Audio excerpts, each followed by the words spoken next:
How's your spirit? Uh, Obviously, I'm not concerned with this metaspherian crisis that's happening around us. I want to keep us focused on moving forward in life afterwards, right? So I started this YouTube journey specifically discussing the life I've lived uh, leading up to my death and then life afterwards. Uh, Correlating the past, the present, and what I see as the possibilities for the future. Nothing's changed. It's the reason why I have been targeted. You know, everyone was targeted for other reasons. It's just, I want you to look back first at the civil rights movement. Outside of a slave rebellion, it's the first black male led movement. And they put Martin Luther King in charge of it, though he wasn't in the beginning. There were darker. The movement was co-opted from a labor movement to a civil rights movement. That's when we were willing to integrate, since you didn't want us to assimilate, or what should I say? Well, you didn't want us to exist. Honestly, let's just keep it a buck or a bean or whatever you want to call it. Originally, the hope was that post-slavery we would go away, that the Marcus Garvey movement or one of the ones that were back to Africa would take root and blacks would leave. Part of my family did do that, and they came back. There are also black librarians who did that. Okay, that's where you get the Pan Africans and what's that guy, Umar Johnson. One of the first people's acolytes. Nope, second. First came Patrice. I can't. She's an industry agent, so I'm not going to call her anybody's acolyte, although she was associated with the Angela Stanton King channel and the FBA movement. Okay. Then you get Andrew and Umar. Okay. And then you get Darrell and the Manosphere. And then it's just a bunch of motherfuckers after that out here. Okay. The reason that we're talking about it is because I once said that we weren't bred to love each other.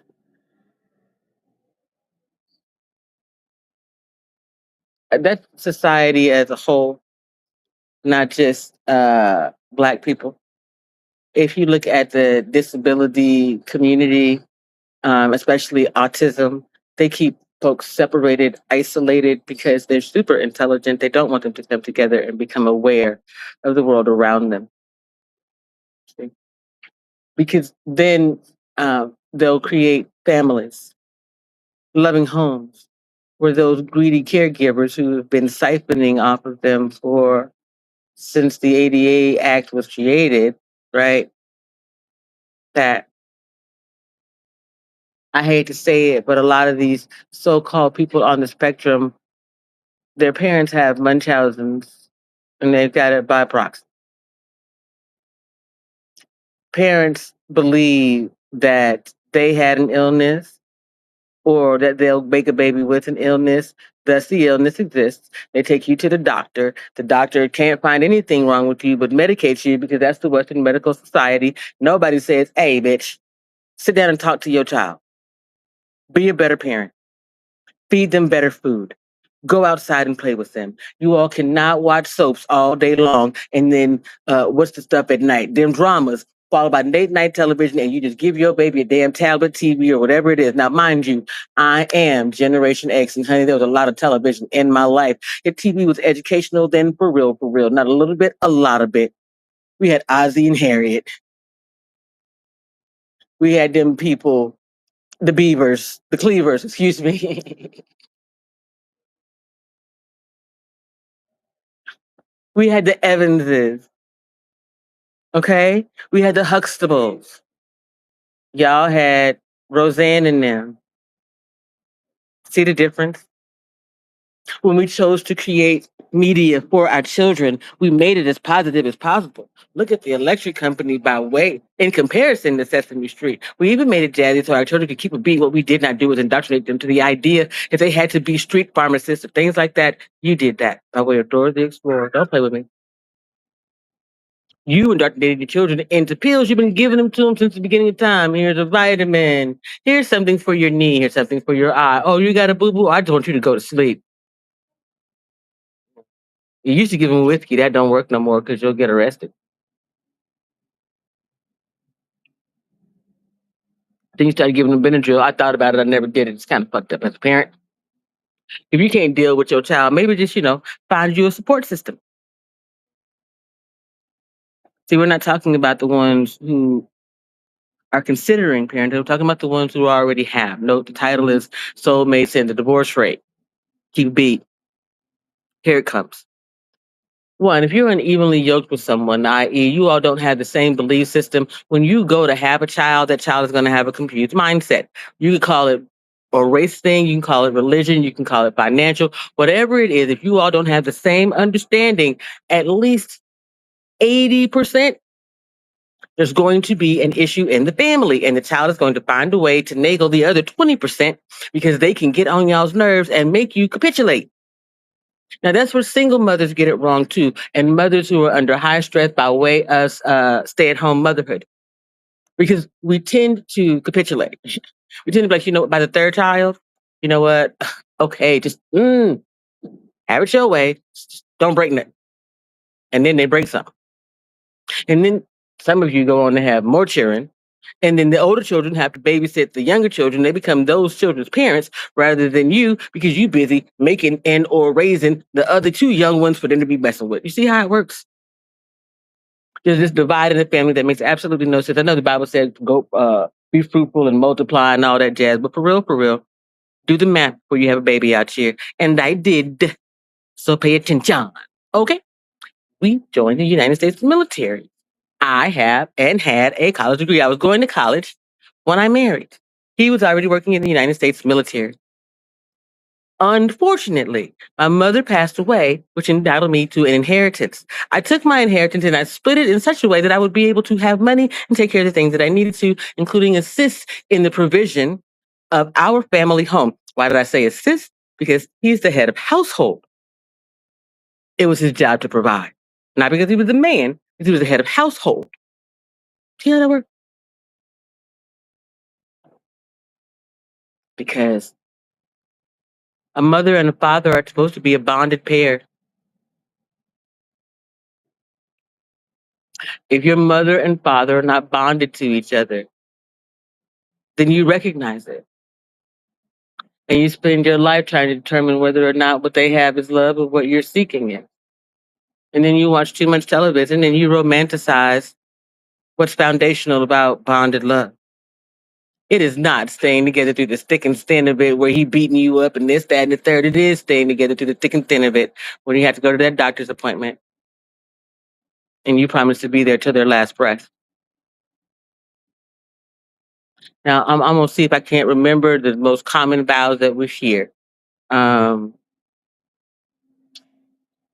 Till death do us part. That's the line. So you are not entitled to the person that you love the most in this lifetime being there for you in the afterlife as your soulmate because they have died. When you die and you get to the afterlife, then you too will be able to decide. However, there will be judgment. So, for instance, you end up on the good side. They end up on the bad side. What you gonna do? Say, for instance, you were once an alcoholic. They continue to drink alcohol. What do? You love them once enough to be intimate with them. They put their hands on you. What is enough? Too much. Are you entitled to a life with them once you pass over? Imagine. That's the hell that some of you will be living in now because that's the way you chose to go. That's what the religious folk call backsliding. What spiritualists recognize is taking a deep dive into the darkness. So, where you have to wrestle with the dark night of the soul once more. And each time you go to battle that demon, because you've been lying out here, the demon's stronger than you are. Until the demon wins in the end. Possession takes root. And eventually, you're nothing but an alcoholic spirit, spreading that misery to everybody around you. And because you're a narcissist, you don't recognize it. You compartmentalize everything about your alcoholic life, your addict life, because I ain't gonna leave nobody out in this piece. That's the difference between the herb, cannabis, and all this other ish y'all out here dealing with. It's a mind opener. See, everything else is a third eye blocker. And then eventually you put everything in these little boxes and you lock them like little security lockers. You can't get back in and it can't get out. So the information sits rotting your brain. And eventually it becomes these little nasty porous holes where other disgusting souls go to fester, take root, and possess you too. Which is why you end up needing an exorcist.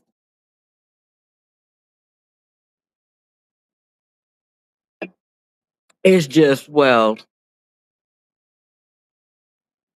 Catholicism is full of witches hiding as priests, nuns. That's why we have healers, real ones, anointed, churched, as they say in the deep south. When we come around, we ain't got to do all this ritualistic bullcrap. Flesh of my flesh, blood of my blood. Let me pat you on your head and tap you on your ass and send you on your way today. No, that is not how we play. That's grooming, ladies and gentlemen, into ritualistic behaviors. So that eventually you won't notice and or you'll be so indoctrinated that you'll be okay with the rituals. Now, because I don't want anyone to think that I just don't like Christians or that particular part of Abrahamic religions, let's talk about Islam, where you got to get up 5 times a day and pray in the exact same way with a group of people, and y'all saying the exact same thing. Now, that's not shamanic behavior in the way of demonic entities being called by one big old group. Then let's talk about mass. And then let's go over here and talk about them Baptists, the ones that are kind of like RFK, who be picking up snakes and ish. See, you all be thinking it's cute and funny because you only see little pips. But did you ever consider that he might be one of those particular Christians who believe that, snake wrestling and whatnot? Y'all believe that because it came from overseas that no one in this country believes in it. Well, the more you have access to information, you can make use of it. And the more money you have access to, the more you can do with resources and information. So now you got Donald Trump, RFK, and all these rest of these people who have access to means, all of it, and absolutely ignorant. Because look at Amy Cole Barrett. What did she say? I didn't think that as a sitting Supreme Court justice, my life would be in danger. As a military wife serving this country for the last 30 some odd years, I knew my life was in danger. Why didn't she? As an American citizen, when you saw the towers fall, you knew your life was in danger. Why didn't she? As a citizen of Tucson, a border town, you know your life was in danger. Everybody suddenly come over here with one of them little Frenchy or Sonora license plates because they ain't got no insurance. I ain't trying to hate. I'm saying it's different in the States.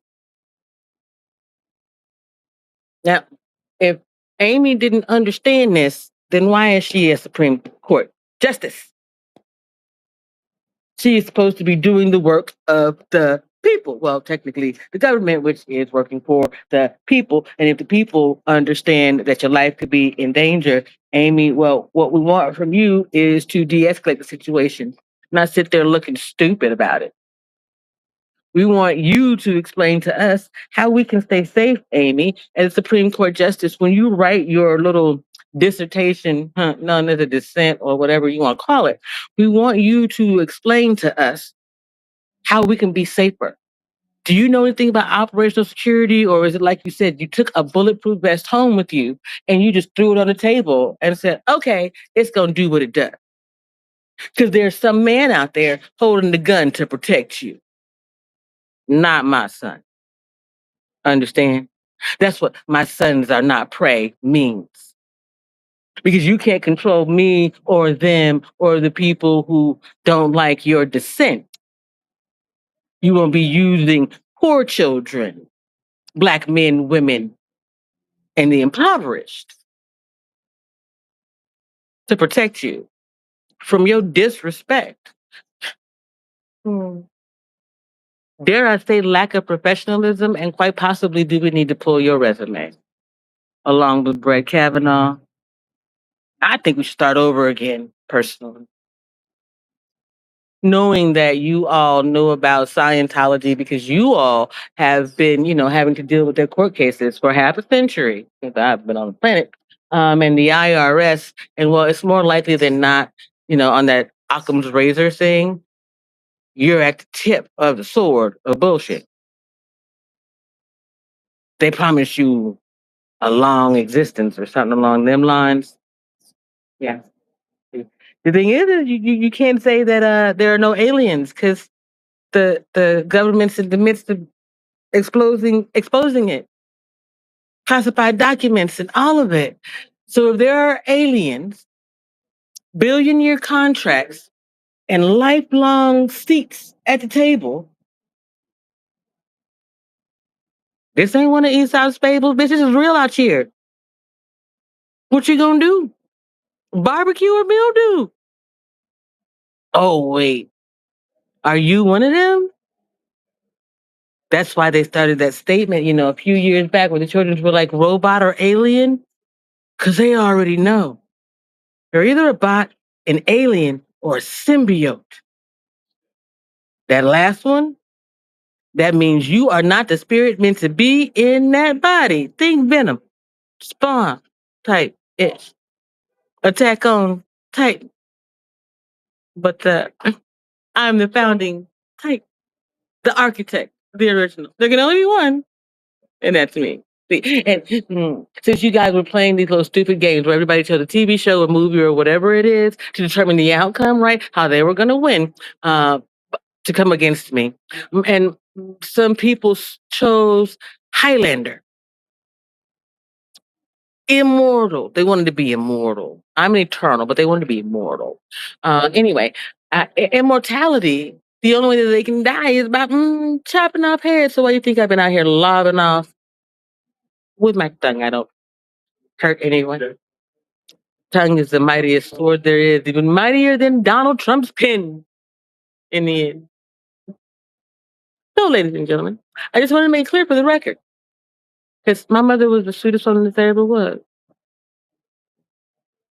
She didn't deserve to be saddled to a demon in the afterlife, and neither do I. Which is why I went to the creator of all things and asked for my divorce, not specifically the United States government. As a Muslim woman, I understood that in America, I would not get a fair trial.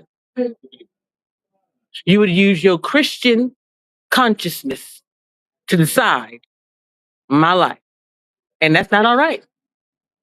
So I went to the creator of all things, God, the one you can't deny because you're a Christian. See? And I'm a Muslim. So when I gave you Muslim law and you had to look into it and you found out it's the truth, you can't do nothing but sit back, Ruth, and mind your business. Why all of this? Because the minister got involved in my divorce in Georgia because that's where old Don was messing around, Fulton County, whatnot. My ex-husband's a veteran. with a security clearance, intelligence analyst. So Georgia got involved in hiding a bunch of stuff, including my divorce, because I come with money. See, and if the divorce takes place in Georgia, then they can control where my money goes using all that biblical Christian authority. Here in Arizona, where I filed first, see, that part. I don't have to appeal. I filed first, which means that his documents aren't even real. There is no trial because I'm the attorney of record, and I'm telling you as we speak, he owes me everything. And I'm coming for it. Lock, stock, and barrel. Anybody who helped him out too. Donald Trump, anybody in Tucson, Sierra Vista, all you hookers out here who thought, oh, I can get me a military veteran with a lot of money as soon as I dump his wife. No, you can't. Not what you gonna do. Oh, and just for the record, he was never gonna marry you because he always knew that his Social Security benefits were gonna come to me along with his military benefits and his flag. Why? Because I was his wife.